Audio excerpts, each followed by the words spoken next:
dari kuasa-kuasa yang lain. Kirimkan malaikat di tempat ini untuk membentengi setiap kami.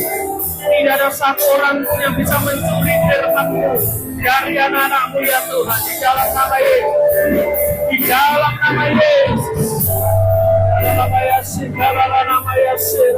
Yesus. Haleluya. Terobosan terjadi, breakthrough terjadi, mujizat terjadi dalam nama Yesus. Keajaiban terjadi Tuhan. Pintu terbuka bagi anak-anak di tempat ini. Di dalam nama Yesus.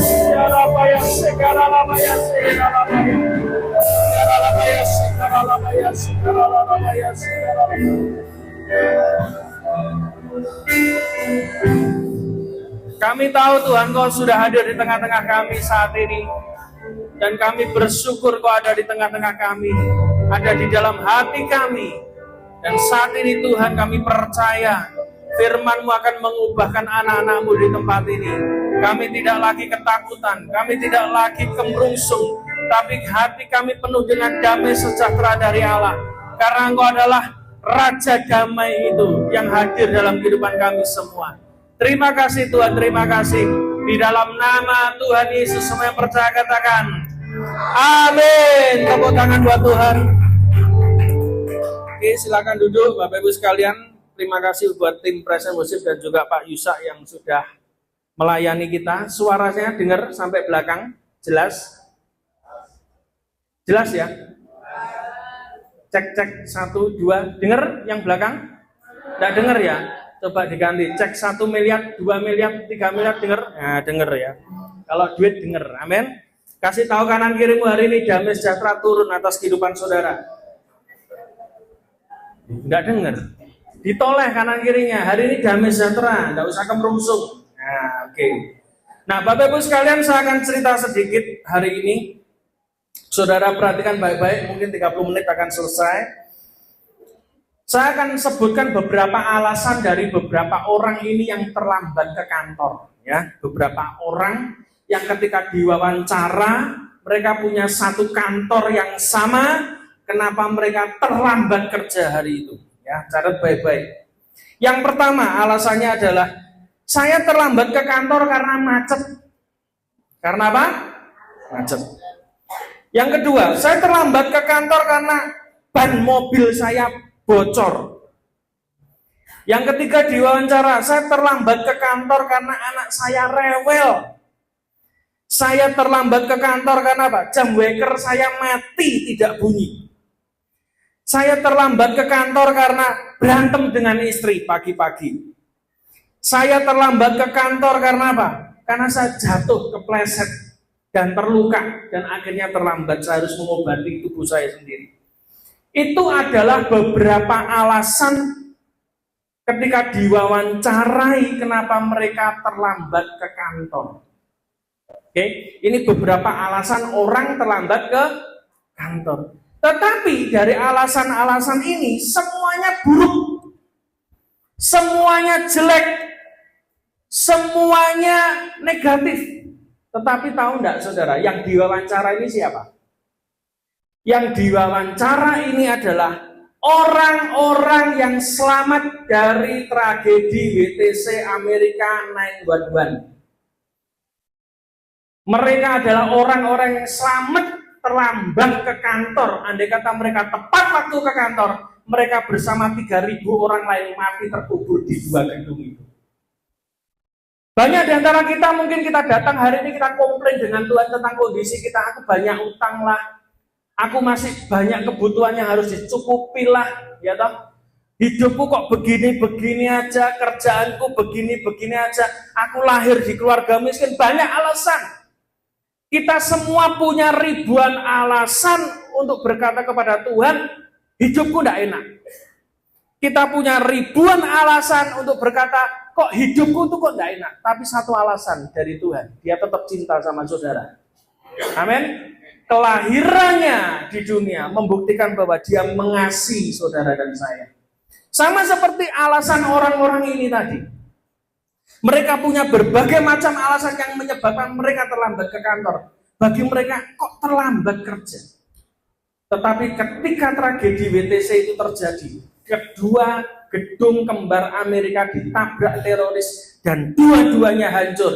Mereka mengubah pernyataan mereka, aku bersyukur karena terlambat. Aku bersyukur karena aku punya masalah. Aku bersyukur karena aku punya problem yang nggak bisa diselesaikan yang membuat aku terlambat. Pernah nggak saudara bersyukur kepada Tuhan? Hari ini dengarkan baik-baik yang duduk di tempat ini, saya nggak ngerti kenapa.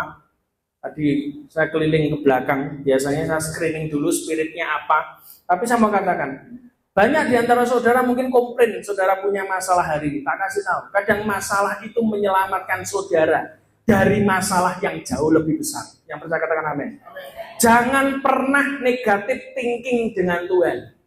Hari ini masa depanmu tidak jelas, pekerjaanmu tidak jelas, karirmu tidak jelas. Saya mau beritahu, kadang persoalan itu datang dalam hidup saya. Diizinkan Tuhan supaya saudara dan saya dihindarkan dari masalah yang jauh lebih besar dalam hidupmu. Amin. Mari kita buka satu orang tokoh di Alkitab yang punya masalah yang berat. Namanya Naomi. Namanya siapa? Mari kita buka ayat terakhir, ayat yang paling disukai jemaat. Oke? Rut 1 ayat 1. Biasanya kalau jemaat dengar ayat terakhir sudah seneng, bunga ya. Sukacitanya melebihi kalau ditolong Tuhan katanya. Katanya ya toh. Kenapa? Karena tiap minggu kan ada dikotbahi terus, betul enggak? Dikotbahi terus. Tapi pertanyaannya cuma satu, dari ratusan bahkan ribuan khotbah yang Anda dengar seumur hidup saudara, mana yang sudah saudara lakukan? Bisa dihitung dengan jari, betul? Padahal yang firman itu sudah ribuan pendeta kan Anda dengar firman dari sejak Anda baptis sampai Anda nanti masuk ke kuburan itu kan ribuan. Tapi berapa yang sudah Anda lakukan? Ya, itu jadi pertanyaan buat saudara. Rut 1 ayat 1, mari kita buka sama-sama. Pada zaman para hakim memerintah ada kelaparan di tanah Israel. Jadi pada waktu itu ada kelaparan di tanah Israel. Kelaparan. Itu bahasa kerennya sekarang krisis. Lalu pergilah seorang dari Bethlehem. Orang ini keluar dari Bethlehem, Yehuda, beserta istrinya. Jadi pria ini keluar beserta istrinya dan kedua anak laki-lakinya. Jadi ini bapak, ibu, dan kedua anak laki-lakinya, 4 orang. Ke daerah Moab. Kok aneh? Dari Bethlehem kok ke Moab? Moab itu adalah satu daerah yang isinya bangsa-bangsa yang istilahnya dimusuhi oleh Tuhan. Kenapa? Karena mereka memusuhi orang Israel pada zaman itu. Pergi ke daerah Moab untuk apa? Menetap di sana sebagai orang asing. Dengarkan baik-baik. Kalau saudara tidak tinggal dalam kehendak Tuhan, saudara seperti orang asing. Orang asing itu cirinya cuma satu, tidak punya akses, tolah-toleh. Kalau saudara pergi ke luar negeri, saudara pasti tolah-toleh. Kenapa? Karena Anda orang asing di sana. Bagi orang di luar negeri, Anda ini orang asing. Tapi kalau Anda ada di negeri sendiri, di dalam kerajaan Allah secara rohani, maka Anda punya akses banyak. Tapi orang ini, keluarga ini, memutuskan untuk keluar dari Bethlehem. Kesalahan pertama. Ayat yang kedua. Nama orang itu ialah Elimelech. Nama istrinya adalah Naomi. Dan nama kedua anaknya Mahlon dan Kilion. Semuanya orang Efrata dari Bethlehem, Yehuda. Asalnya di situ. Dan setelah sampai ke daerah Moab, diamlah mereka di sana. Jadi orang ini namanya Elimelech. Dia punya istri namanya Naomi. Dan kedua anaknya Mahlon dan Kilion. Saya mau beritahu, sebetulnya Elimelech ini adalah orang yang bertanggung jawab kepada keluarganya sebetulnya. Kenapa? Naluri seorang kepala rumah tangga ketika ada bahaya datang dalam keluarganya, dia akan bawa keluarganya pergi. Sebetulnya tidak salah. Tetapi dia tidak pernah tanya Tuhan, kemana dia harus pergi. Itu masalahnya. Orang yang hari-hari ini, tahun ini, saudara bergerak bukan karena kehendak Tuhan, tapi kau digerakkan karena ketakutan, hidupmu akan berantakan. Jangan pernah saudara memutuskan sesuatu tahun ini tanpa tanya Tuhan dulu. Yang percaya katakan amin. Ayat yang ketiga. Kemudian matilah Elimelech, suami Naomi, sehingga perempuan itu tertinggal dengan kedua anaknya. Jadi tiba-tiba ketika dia pindah di luar kehendak Tuhan ke daerah Moab, di situ pertama kali yang mati siapa? Suaminya, Elimelek. Ini sama seperti orang Kristen. Memutuskan sesuatu tidak tanya Tuhan, ketika punya masalah dia protesnya sama Tuhan. Kok dapat masalah? Dan kamu memutuskan tidak pernah tanya Tuhan kok. Ya wajar kamu dapat punya masalah, betul tidak? Dan keluarga ini dapat masalah pertama, Elimeleknya mati. Terus berikutnya ayat yang keempat, keduanya mengambil perempuan Moab. Jadi setelah bapaknya mati, kedua anaknya mengawini orang yang ada di daerah Moab. Yang pertama namanya Orpa, yang kedua namanya Rut. Dan mereka diam di situ kira-kira 10 tahun lamanya. Jadi setelah Elimelek mati, maka dua anaknya Naomi dinikahkan dengan orang setempat. Yang satu namanya Orpa, yang kedua namanya Rut. Terus ayat yang terakhir, yang kelima, lalu matilah juga keduanya habis. Bagi orang Yahudi, anak lanang kuwi cekelane keluarga. Anak lanang itu merupakan sesuatu harta yang istimewa, istilahnya pusakanya. Sama dengan orang Cina. Orang Cina kuno kalau Anda tanya, misalnya di rumah itu ada 6 anak, ya toh, 4 anak pria, 2 anak perempuan, yang diakui anak cuma 4, yang laki-laki. Itu orang Cina kuno gitu. Kalau ditanya, Om, anaknya berapa? 6 toh? Loh, enggak, 4. Loh kok iso? Loh ini 6, fotonya 6. 4 pria, 2 wanita. Saya tanya, loh kenapa kok 4? Ya, terima kasih. Kenapa kok 4? Iya, soalnya sing loro gopeke bojone katanya. Nah, ya itu. Jadi orang Cina kuno tuh begitu, yang dihitung anak cowok. Yang digol-golnya itu anak cowok. Naomi hari itu menjadi janda mendadak ketika dia pindah ke Moab. Yang pertama, yang kedua, dia kehilangan 2 anaknya, mati semua. Lalu matilah keduanya, ayat 5 tadi, yaitu Mahlon dan Kilion, sehingga perempuan itu menjadi kehilangan kedua anaknya dan suaminya. Semua pria dalam rumah ini mati, tinggal satu janda Naomi. Mungkin ada di antara saudara hari ini dengarkan baik-baik. Kita harus belajar, setiap keputusan dalam hidup saudara ada konsekuensinya. Orang yang keluar dari kehendak Allah, dari Bethlehem karena kelaparan, tapi dia memilih daerah yang tidak sesuai dengan kehendak Tuhan. Kelihatannya sih bagus, kelihatannya sih daerahnya oke, daerahnya subur, ekonominya makmur, tapi disitulah awal persoalan dalam hidup Naomi. Keputusan yang salah, hasilnya salah.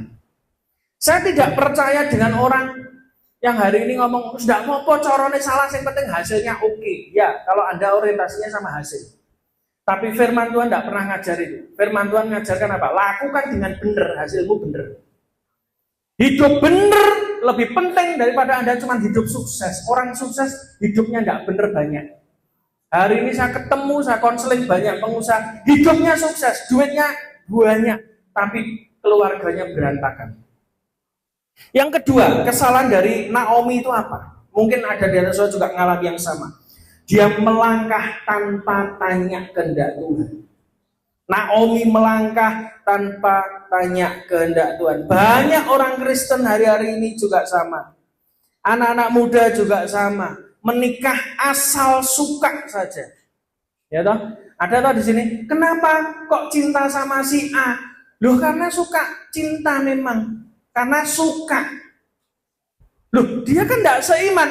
Ya karena suka. Cek di Alkitab. Pada saat Tuhan menghabisi seluruh penduduk bumi di zaman Nuh dengan air bah, di situ ditulis jelas. Hari itu anak-anak manusia mencari pasangan yang mereka suka. Kalau hari ini kamu menikah, tapi kamu tidak ngerti orang itu cinta Tuhan atau tidak, maka saya mau beritahu buat saudara, Anda hidup di zaman Nuh. Kalau cuma masalah suka, orang sah menungso, pitik yo nek kawin yo karena suka. Bener enggak, Pak? Ya toh, pitik wis pokoke babon temokno jago meteng mesti. Lah saudara pitik apa menungso? Betul enggak? Loh, betul enggak? Loh, saya ngomong terang-terangan, anak muda dengarkan baik-baik. Kalau saudara cuman karena suka, oh dia ganteng, dia keren, ya toh, tril-trilan, oh mati ninggalan. Oh pasti. Loh, Alkitab ngomong apa? Kamu bermain dengan pedang, mati dengan pedang. Bojomu, calon bojomu, trek-trekan ning ratan, matine ning ratan. Bener enggak? Jelas nek gak tabrakan kok kepenyet truk. Sudah jelas itu nasibnya. Apa yang kamu permainkan itu akan membunuh kamu. Belajar hari ini Bapak Ibu sekalian untuk saudara betul-betul tahu kehendak Tuhan, yang benar dan yang salah. Tetapi sekarang tipis Pak, bukan yang benar dan yang salah, yang benar dan yang baik. Tipis lagi, kalau benar salah kita ngerti. Mencuri itu dosa, betul enggak? Mencuri itu dosa. Sama, mencuri itu dosa. Semua ngomong sama. Tapi kalau ini cuma sedikit mencuri, lalu nanti bayar perpuluhan ke gereja kan jadi kudus. Nah, gitu. Lah itu ya sama, baik tapi gak bener. Amin. Jadi untuk saudara yang masih muda, jangan cari jodoh yang seagama. Apa? Loh, bingung toh? Loh, tirukan dulu. Jangan cari jodoh yang kamu belum kawin loh, dua orang ini, ponaknya Pak Yunus ini ya toh. Jangan cari jodoh yang seagama. Yang percaya katakan amin. Tapi cari jodoh yang seiman. Amin. Seagama belum tentu imannya imbang. Bener gak? KTP Kristen itu banyak nih gereja golek mangsa tak kasih. Golek cewek-cewek ayu-ayu tuh. Nah, ini garangan tuh banyak tuh di belakang itu. Oh jelas, hari-hari ini saya lihat sendiri, cowok-cowok sing Kristen KTP, motivasinya apapun itu ngumpul di gereja, apalagi waktu Natal. Kenapa? Maca ayu-ayu. Mereka lagi cari mangsa ini. Betul nggak? Saya KKR di mana-mana, Pak. Kemarin di kandangannya 700 lebih ayu kabeh. Tapi lanangnya ya padha ae. Tapi belajar jangan cari cuman jodoh yang seagama, tapi harus seiman. Alkitab berkata jangan jadi pasangan yang tidak seimbang. Percaya katakan amin. Yang ketiga, kesalahan Moab itu kesalahan Naomi itu apa? Dia menuju Moab yang bangsa dilawan oleh Tuhan. Ingat ya, kalau kamu berdiri di sisi lawan Tuhan, berarti kamu jadi lawannya Tuhan. Kamu hidup di tengah dosa dan kamu ketularan jadi orang berdosa, berarti kamu sedang melawan Tuhan. Jangan pernah melawan Tuhan. Pastikan hidup saudara dan saya hari ini benar-benar ada di pihaknya Tuhan. Kerajaan cuma dua, gelap dan terang, pilih. Tidak ada abu-abu. Hidup tuh begitu, Anda ikut terang, ya kamu akan hidup bersama dengan Tuhan. Masalah ada banyak. Tapi Alkitab berkata orang benar kalau jatuh mesti bangkit lagi. Tapi kalau saudara hidup dalam zona kegelapan, kerajaan kegelapan, ada rezekinya, tapi tidak lama. Amin. Orang yang hidup dalam kegelapan itu seperti orang yang ditaruh di atas batu licin. Begitu dia tergelincir, jatuh dan dia hancur. Itu kata firman Tuhan. Jadi jangan iri dengan orang yang hidupnya fasik, kata firman Tuhan. Ada waktunya Tuhan bikin perhitungan. Jadi hari ini pastikan hidup saudara, Natal itu bukan perayaan toh. Ada orang perayaan Natal, sibuk, ubyek, umek, tak kasih tahu. Natal pertama yang terjadi sesuai dengan gambar saudara ini, orang Najis ini, mereka itu tidak merayakan bayi Yesus, tidak. Mereka menyembah bayi Yesus. Natal itu bukan perayaan tapi penyembahan. Jangan salah. Kita ini untung ya di sini sudah tidak pakai Santa Claus ya. Loh kenapa? Dulu saya sempat sekolah minggu itu juga ada ditanya, Natal itu kelahiran siapa adik-adik? Santa Claus. Lah podo jenggote ya dah. Loh kenapa? Karena yang muncul itu Santa Claus terus. Jadi anak sekolah minggu itu nganggapnya Natal itu yang ditunggu-tunggu Santa Claus, nunggu bawa hadiah. Hadiahnya dibagi-bagi. Itu yang merusak kekristenan. Kristenmu dewasa jadi Kristen transaksional. Kenapa? Sejak dari kecil kamu diajari kalau ada Santa Claus datang, maka kamu dapat hadiah. Kalau kamu datang pada Tuhan, kamu diberkati. Kamu datang pada Tuhan, bisnismu baik-baik saja, kamu datang pada Tuhan, maka rumah tanggamu bahagia. Bel. Kamu jadi Kristen transaksi. Jadi orang yang model Kristen transaksi, ketika badai itu datang, ambruk, hilang, murtad. Amin. Yang keempat, kesalahan Naomi dan Elimelek apa? Dia mengizinkan anaknya menikah dengan orang Moab. Keputusan-keputusan yang salah ini muncul dalam kehidupan Naomi, dan akibatnya adalah suaminya mati, anak pertama mati, anak kedua mati juga. Mungkin ada di antara saudara yang juga mengalami seperti Naomi, habis Pak. Hari-hari ini Pak, saya kalau handphone saya bunyi, shalom, perkenalkan diri, minta didoakan, setelah itu ujungnya Pak, minta utangan. Loh ya, kenapa? Banyak sekarang anak-anak Tuhan yang terhimpit masalah. Sudah nggak tahu kemana, sudah putus asa, sudah rasanya hancur. Mereka mengalami seperti Naomi. Mungkin ada di antara saudara juga sama. Hari ini saudara datang di tempat ini, saudara seperti Naomi. Semuanya hilang Pak. Kebahagiaan hilang, keluarga hilang, semuanya hilang. Apakah selesai ceritanya Naomi? Bahkan yang lebih parah adalah, baca dulu Rut 1 ayat 20. Apa yang dikatakan Naomi tentang hidupnya. Ketika dia kembali bersama dengan Rut, salah satu mantunya orang Moab, yang berkeras ikut dengan Naomi. Ketika dia ketemu dengan tetangganya yang dulu ada di Bethlehem, apa yang dia katakan? Tetapi Naomi berkata kepada tetangga mereka, ya toh, janganlah sebutkan aku apa? Naomi, sebutkanlah aku adalah Mara. Mara itu apa? Mara itu pahit. Ketika orang Israel tiba di sebuah mata air namanya Mara, di situ pahit. Pahit, selalu banyak keguguran di situ.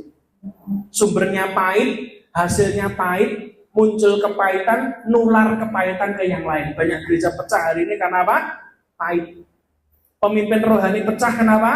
Pahit. Naomi berkata kepada tetangganya, jangan sebutkan aku Naomi, sebutkan aku Mara. Sebab dia nyalahkan siapa? Yang maha kuasa, yaitu Tuhan, telah melakukan banyak yang pahit kepadaku. Ini yang tadi WL katakan, siapa yang kecewa di tempat ini? Saya kaget. Kok sama? Saya mau beritahu ya, orang Kristen bodoh, catat baik-baik. Orang Kristen bodoh adalah kamu meninggalkan Tuhan hanya karena kamu dikecewakan orang Kristen. Itu orang bodoh. Orang yang meninggalkan Tuhan adalah orang Kristen yang bodoh. Kenapa? Kamu dikecewakan pendeta, kamu dikecewakan full time, kamu dikecewakan orang Kristen, kamu dikecewakan oleh temanmu segereja, ya toh, ditipu atau apapun lah yang membuat kau kecewa. Tapi kau meninggalkan Tuhan. Pertanyaannya cuma satu, yang mengecewakan kamu manusia atau Tuhan? Manusia. Kenapa yang mengecewakan kamu manusia tapi kamu benci Yesusnya? Kamu tinggalkan Yesus.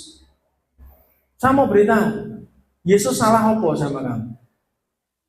Hari ini saya mendengar banyak orang di ICU, bablas. Alat oksigen ditarik mati. Kemarin saya ngubur om saya, hari ini dikubur. Loh kenapa? Tiba-tiba sesak napas, masuk ICU. Sudah tidak sadar, hari ini meninggal. Salah Tuhan apa kepada hidup saudara? Dia tidak pernah salah kepada saudara, dia tidak pernah mengecewakan saudara, bahkan dia mati untuk saudara. Itu pun saudara masih kecewa dan tidak mau ke gereja, hanya gara-gara kau dikecewakan manusia. Ini Kristen bodoh. Kasih tahu kanan kirimu, ojo goblok. Nah, ya, biar jelas gitu loh. Jangan goblok. Amin. Kristen kalau cuman kecewa dengan orang gereja tapi kau tidak lagi melayani Tuhan, engkau undur dari Tuhan. Saya mau beritahu, Kristenmu Kristen cemen. Yang percaya katakan amin. Cemen ini apa ya Pak? Cemen sama ya. Cemenin banci itu ya, orang lanang tenan itu. Cemen, jirek, gitu. Kristen gapuk, ya toh? Betul enggak? Lo kenapa? Lo yang ngecewakan manusia, kenapa kok kecewa sama Tuhan? Betul enggak? Kalau ngomong kecewa sama manusia sampai hari ini, Pak, saya ketipu banyak orang Kristen sampai hari ini. Mungkin saya tetap khotbah hari ini. Yang mengecewakan saya bukan kelas-kelas jemaat entengan ngono, ora. Tingkatnya sudah bamakan ngono, ya bamak-bamak ngono sing duwe jabatan. Nek ngomong kecewa Tuhan, ya goblok saya kecewa Tuhan. Betul enggak? Saya enggak dikasih makan oleh manusia, saya dikasih makan oleh Tuhan. Percaya katakan amin. Jangan pernah menganggap bahwa Tuhan melakukan yang pahit dalam hidup saudara, tidak. Semua diizinkan Tuhan. Asal kau lihat hasil akhirnya. Bapak Ibu sekalian, ketika Naomi melihat itu, dia putus asa. Suaminya hilang, kedua anaknya hilang, selesai. Orang ngomong Naomi sudah tidak punya harapan. Sama dengan hidup saudara mungkin hari ini datang. Utangku wis akeh, Pak. Tiap hari pagi, siang, sore sing teko bukan tamu ngeteri panganan, bang titil, Pak.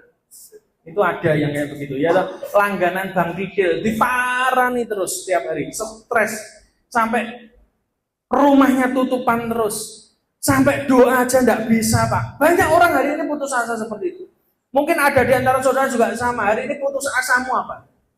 Pekerjaanmu, utangmu banyak, tagihanmu banyak, barangmu habis, customermu hilang semua, karirmu habis, nggak naik-naik, gajimu habis, semuanya habis dalam hidup saudara-saudara, sudah jual segala macam, tapi nggak bisa pulih sama sekali. Saya mau beritahu, jangan pahit dengan Tuhan.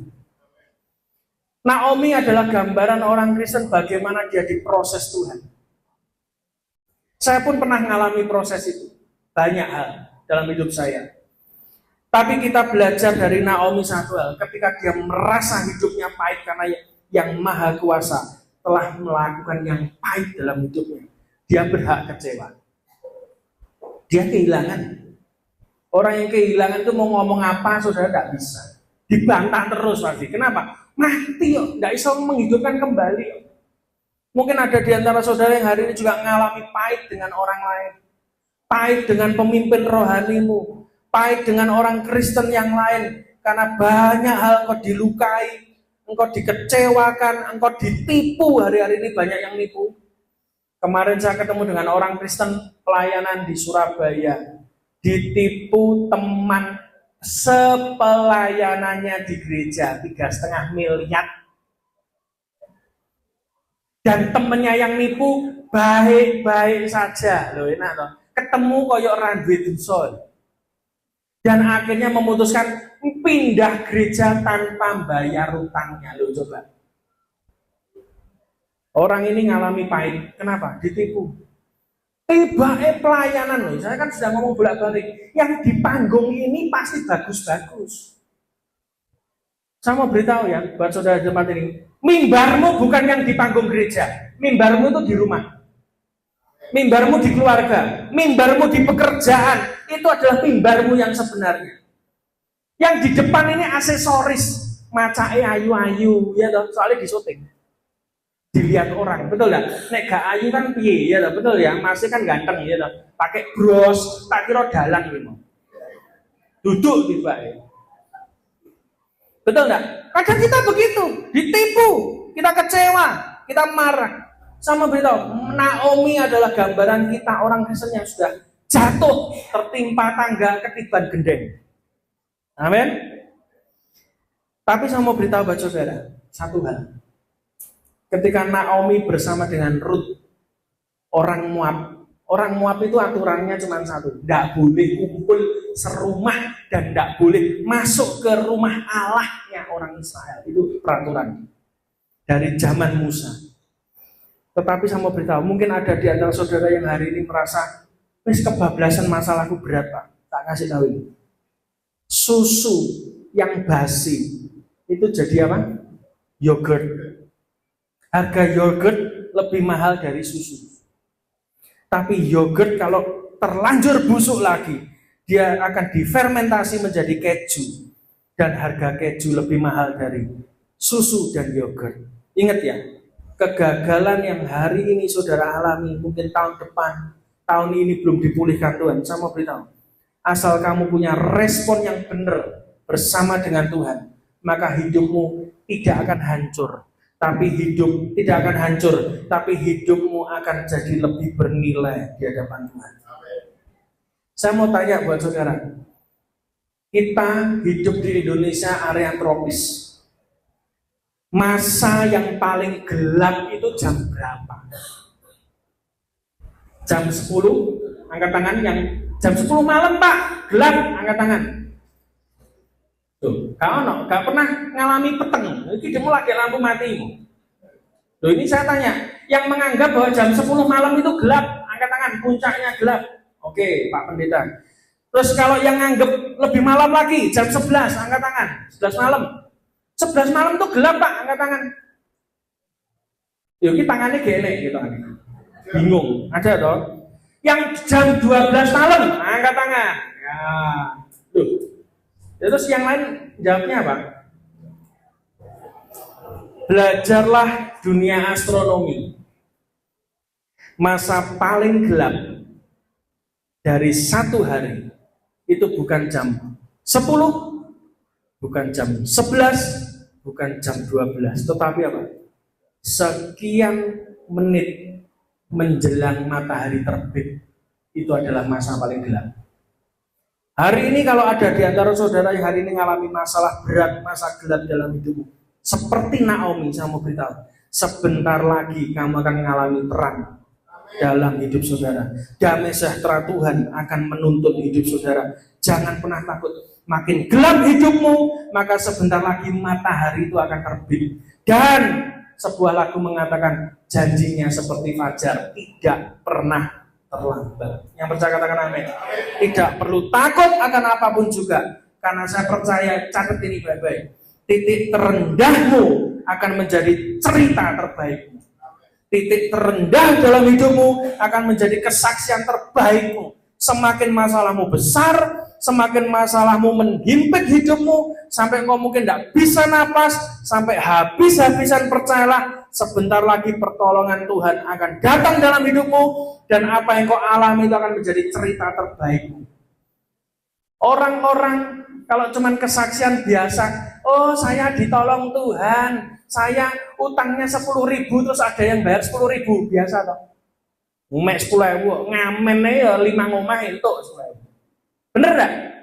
Tapi coba kalau masalahnya berat, ditipu 10M, habis-habisan, rumahnya mau dibuldoser, ajur-ajurannya toh. Terus tiba-tiba ditolong Tuhan, kesaksian, itu jadi cerita terbaik. Kenapa? Karena masalahnya besar. Orang itu lebih tertarik dengan apa? Masalahnya jero banget gitu. Bukan tresnomu pada Yesus toh, enggak. Masalahmu itu semakin dalam. Semakin dalam masalahmu, semakin tinggi kau ditolong Tuhan. Percaya katakan amin. Tidak perlu takut akan apapun juga. Dan Alkitab mencatat, kalau saudara baca silsilahnya Alkitab, ketika Naomi kembali ke Bethlehem, Tuhan pulihkan Naomi. Lewat siapa? Rut. Rut ketemu dengan Boas. Boas adalah salah satu keturunan raja-raja Israel yang di akhirnya melahirkan raja-raja Daud, salah satunya Daud, lalu ke Salomo. Lewat apa? Rut. Boas nikah dengan Rut, lalu dia melahirkan keturunan turun-temurun sampai pada akhirnya lahirlah Yesus melalui Yusuf. Bagi banyak orang mungkin hari itu masa gelap bagi Naomi. Habis. Tapi Naomi tidak pernah sadar. Sekian ratus tahun kemudian, dari kehidupannya yang hancur, Tuhan pulihkan. Dan lewat kehidupannya yang hancur, itulah muncul silsilah juru selamat dunia. Namanya Yesus yang percaya. Hari ini dengarkan baik-baik. Kalau hidupmu hancur, jangan lari kemana-mana lagi. Doa sama Tuhan. Ketika akhir tahun berganti tahun yang baru, ada satu pesan Tuhan yang kuat. Hanya orang yang tahan berlutut di depan kaki Tuhan akan bisa berdiri menghadapi dunia hari ini. Semakin banyak engkau doa, semakin bangun hubunganmu dengan Tuhan, disitulah kamu bisa menghadapi persoalan tahun ini. Semakin kamu tidak pernah berdoa, kamu akan semakin gampang untuk goyah. Dan Naomi memutuskan dia kembali ke tempat yang benar, sesuai dengan kehendak Tuhan Bethlehem. Disitulah Naomi masa depannya dipulihkan Tuhan. Dia kehilangan suaminya, dia kehilangan kedua anaknya, tetapi dia mendapatkan apa? Juru selamat lahir dari kehidupannya dia. Melalui siapa? Ruth. Dengarkan baik-baik hari ini. Seberapa parah hidup saudara? Seberapa besar kekurangan hidup saudara? Seberapa besar masalah saudara? Saya mau beritahu. Yang tidak pernah kamu tahu adalah ketika hidupmu merasa Tuhan tidak bicara, engkau tidak menemukan Tuhan dalam hidupmu, rasanya Tuhan diam, bukan berarti Tuhan tidak ada di situ. Diamnya Tuhan bukan berarti dia tinggalkan kamu. Dia sedang tunggu respon kamu. Dan ketika Ruth dan Naomi punya respon yang benar, dia dinikahi oleh Boaz. Dan lahirlah silsilah Isai, bapaknya Daud, Salomo, segala macam, turun-temurun sampai Yusuf. Dan akhirnya kitab Matius 1 mengatakan disitulah muncul Yesus Kristus, Juru Selamat yang kita peringati hari ini. Terakhir, Bapak Ibu sekalian, pernah enggak saudara berpikir kenapa Yesus lahir di kandang domba? Banyak orang yang cuman menganggap bahwa ya itu adalah nubuatan dari kitab Mika. Seorang raja akan ada di menara domba. Bersukacitalah hai putri Sion. Itu ada nubuatannya. Betul? Yang kedua adalah ya karena hari itu penginapan penuh. Yusuf ini bukan miskin.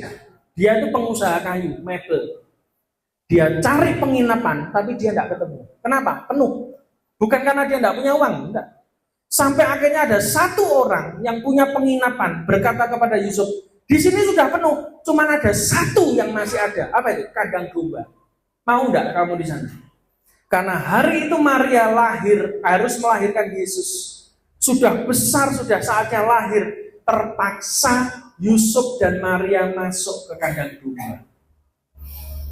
Dan ketika saya membaca itu, Roh Kudus bicara satu hal, pesan untuk tahun ini, Natal tahun ini kepada banyak gereja yang akan menghadapi tahun ke depan. Dengarkan ini baik-baik. Bapak Ibu tahu enggak kenapa Yesus lahir di kandang domba? Karena saudara. Dia tidak lahir di istana. Kalau dia lahir di istana, enggak ketemu saudara. Alasan kedua, saya mau tanya. Yesus ditaruh pada waktu dia lahir. Tempat pertama yang menjadi tempatnya Yesus di mana? Di palungan. Saudara tahu enggak palungan itu apa? Tempat. Ketika saya membaca itu, saya coba selidiki palungan zaman Yesus itu seperti apa sih? Kita kan mikirnya palungan zaman sekarang loh, kayu, ya toh, pakai kayu. Enggak, bukan seperti yang, enggak ada gambarnya ya. Seperti gambar-gambar Natal gereja itu kan palungannya dari kayu, lalu ada jeraminya, betul enggak? Palungan pada zaman itu tidak terbuat dari kayu, dari batu. Saya kaget, kenapa batu? Iya, Yesus lahir, ditaruh di atas batu. Tapi Yesus mati, dibaringkan di atas batu. Bukankah Tuhan sudah ngambil hal yang keras dalam hidupmu? Hari ini kau berpikir hidupku keras, Pak.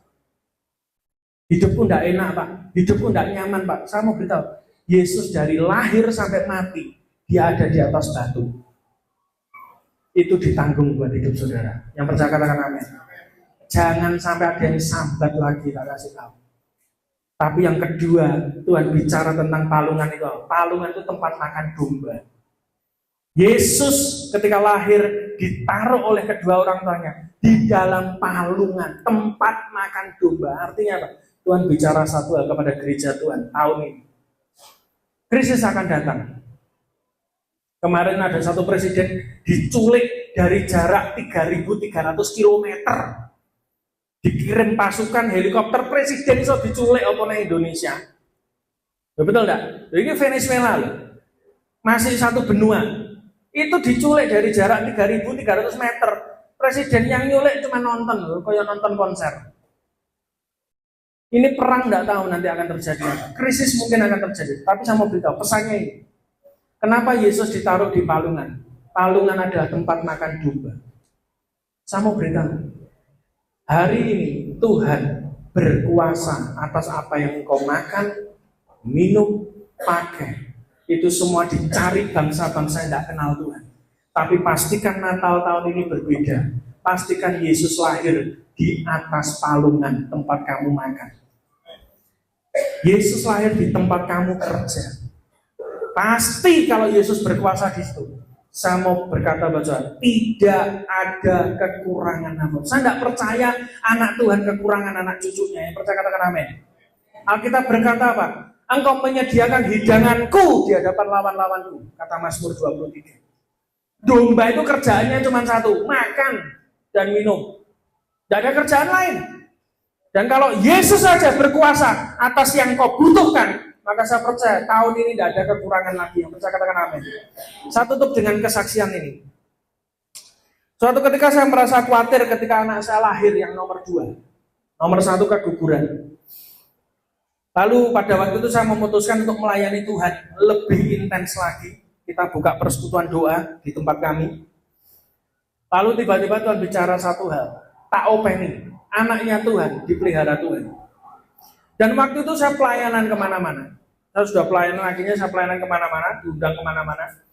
Sampai akhirnya ada beberapa orang yang tahu jadwal saya sudah awur-awuran seperti Pak Yusa ini, gak tahu boleh gitu. Sampai akhirnya ada orang yang berkata begini, ini pernyataan yang kelihatannya bagus. Pelayanan terus, anaknya diopeni apa? Pernah dengar itu ya Pak? Jadi pendeta anaknya pakani apa? Pakani kabel ya apa? Betul gak? Itu kan sering kita dengar toh. Pelayanan terus, anaknya sing ngopeni sapa? Tiba-tiba hati saya gini, iya anaknya sing ngopeni sapa ya? Ya toh, betul gak? Saya khawatir itu. Sampai akhirnya anak ini sudah masuk tahun. Lalu saya mikir, enggak lah, saya tetap melayani Tuhan. Prinsipnya cuma satu, anaknya Tuhan dipelihara Tuhan. Kalau kita kerja melayani raja, dapat upah raja. Percaya katakan amin. Mosok gaji sideng, bener gak? Loh, saudara melayani raja tuh. Yang pendeta-pendeta ini, kita ini melayani raja Pak. Nek jemaat mungkin melayani bose, ya toh gajinya apa ya UMR, betul gak? Loh, kita ini melayani raja, segala raja. Upaya raja ngawur ya. Pak Yusa ya ini dolan. Bebas bea, bener gak? Loh iya toh. Saya pengen kayak dia, saya doa sama dia. Jadwalku bu akeh kayak Pak Yusa.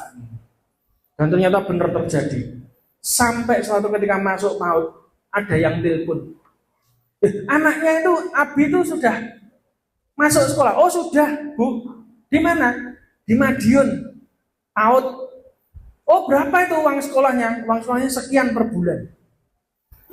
Saya kaget. Saya pikir biasanya kalau pendeta ditanyai perkara duit sekolah, yang dipikiran kita apa? Dibayari pasti. Ya otak kita sama ya Pak ya. Ya podo. Saya doanya ya gitu. Bayarono. Tiba-tiba dia ngomong, ya segini aja, dihitung aja 1 tahun berapa. Tak kalkulator ya dong. Sekian Bu, gini aja, tak transfer untuk setahun. Kaget saya. Bener. Saya tidak berhenti melayani Tuhan. Orang yang melayani Tuhan, anakmu tidak mungkin kelaparan. Percaya katakan amin. Anak cucunya tidak akan minta-minta. Itu paut. Ketika masuk TK, telepon lagi. Loh, sudah naik kelas? Ya. TK-nya di mana? TK-nya di sini, sama, tetap. Oh, berapa uang sekolahnya per bulan? 100 sekian. Oh, kali 12 berarti sekitar 1 juta berapa ya? 1.200.000 lebih lah. Yaitu 125 kali 12 itu kan dewi ya toh. Wong saya gak bayar kok ya penting tak kon ngitung dewi bener. Tiba-tiba dia ngomong apa? Tak transfer ya untuk setahun. Gak bayar mana? Wah, seneng saya. Begitu masuk TKB, ditelepon lagi, ada yang telepon lagi. Tanya uang sekolah. Jadi saya jadi ketagihan tiap tahun ajaran baru sopo nek sing telepon. Lho tak anteni kok memang bener tak? Loh, saya membuktikan omongannya orang yang sok pinter tadi loh. Kowe nek pelayanan terus ya anakmu sing ngopeni sapa? Ya ngopeni Tuhan. Ngapain aku ngopeni? Tugas kita orang tua mendidik dia kenal Tuhan kok. Selebihnya urusan dia berjalan dengan Tuhan. Setuju katakan amin. Makanya kalau punya anak jangan dimanja, kenal Tuhan. pada waktu dia nanti besar, dia ngerti siapa yang nolong dia, bukan orang tua, tapi Tuhan. Itu terjadi kelas 1 SD masuk, hal yang sama terjadi. Kelas 2, kelas 3, sekarang kelas 4, mau naik kelas 5. Ini nanti tahun ajaran baru tak enteni telepon ini. Loh, tiap tahun loh. Tiap tahun lunas. Begitu masuk SD, ketambahan. Bukunya bayar berapa? Loh, enak toh. Kan pakai buku toh kalau SD, buku pelajaran. Total lagi transfer sak buku nih. Kemarin waktu gigi anak saya agak beberapa yang copot itu, mulai pletot, saya bawa ke dokter gigi di Magetan. Pada waktu saya bawa ke dokter gigi Magetan, ada yang telepon, kemana bro? Nganter anak, loh kemana? Dokter gigi. Loh, apa untuk nih? Tak kawat, dan gak melayu, ya dikawati, ya. Oh berapa itu? Ya lah, saya seneng. Ditakoi berapa itu seneng saya. Oh saya orang ngerti wong iki sing antri, bener gak? Begitu antri, lalu disetting giginya, ukurannya, dicetak segala macam, selesai, habisnya 1.100.000. Saya ingat kok gak telepon mana, gitu. Nah ini tak telepon aja, ya dong. Makanya kalau ada orang telepon tanya, terus lali, mungkin BE lali yo teleponan. Tak telepon, apa cik mau telepon gaya ini kan ngono, ya dong. Apa kok telepon mau? Oh iya, untu ya, anakmu bayar piro untune iki? Dia kan yo dikawat tapi tidak permanen. Berapa? 1.100.000. Tak transfer ya. Loh, untungnya diperhatikan Tuhan. Kasih tahu kanan kirimu, untukmu diperhatikan Tuhan kurang. Loh, rambutmu brodol Tuhan tahu apa nih untukmu copot. Amin.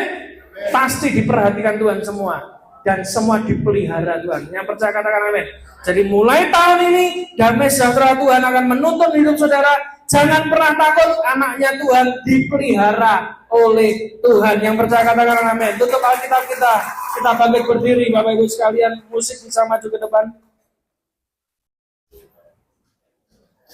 Kita angkat pujian janjimu seperti fajar pagi hari ini. Bapak Ibu sekalian, jangan pernah takut tahun ini. Amin. Nanti pulang dari tempat ini, tak kasih tahu ya, ini pesan profetik buat saudara.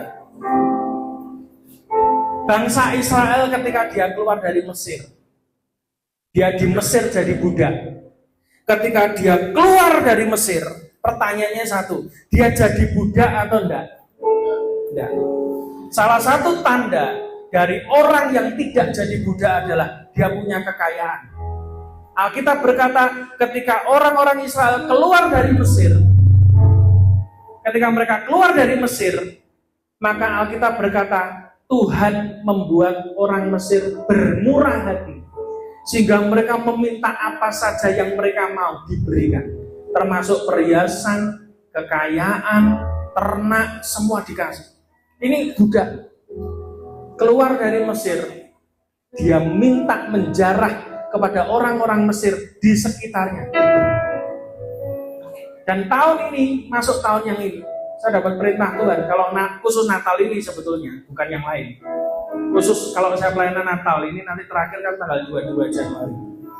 Saya sediakan di depan nanti, satu orang dapat emas murni 0,001 gram. Jangan dijual. Loh, kenapa? Orang Kristen mentalnya ngedol. Berkat Tuhan disimpan, jangan dijual, biar jadi benih.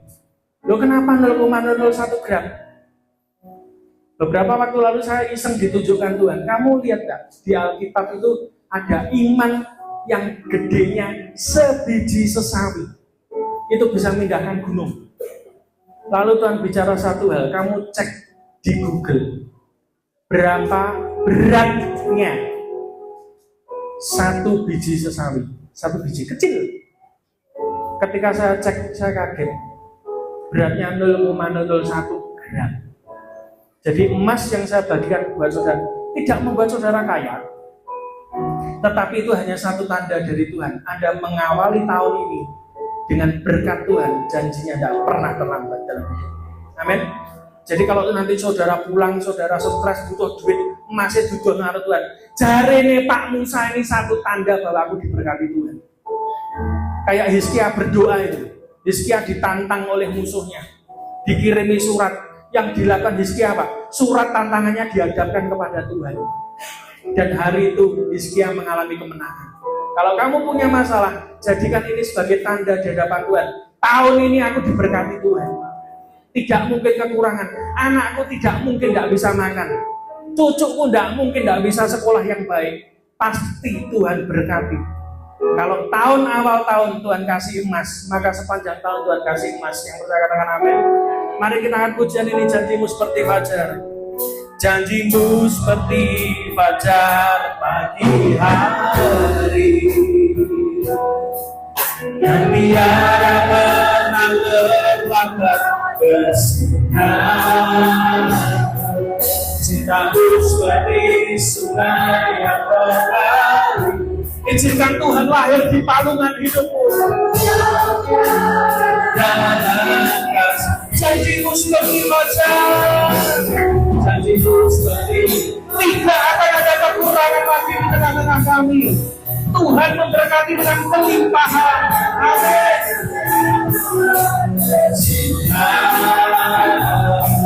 Cintamu seperti sungai yang mengalir. Yes, amin. Dan kita betapa dan sekali lagi angkat tanganmu di hadapan Tuhan, percaya janjinya. Engkau tidak pernah ditinggalkan Tuhan lagi.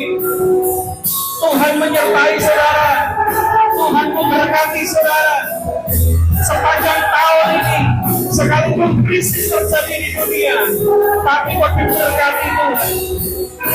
Amin. Betapa dalam kasih. Sekarang mari angkat tangan kanan saudara di hadapan Tuhan. Lalu letakkan di kepala saudara masing-masing. Saya akan ngajar saudara untuk saudara memberkati hidupmu sendiri. Tangan yang Tuhan taruh, kami percaya hari ini adalah tangan berkat. Apa saja yang disentuh oleh tangan kami akan jadi emas hari ini.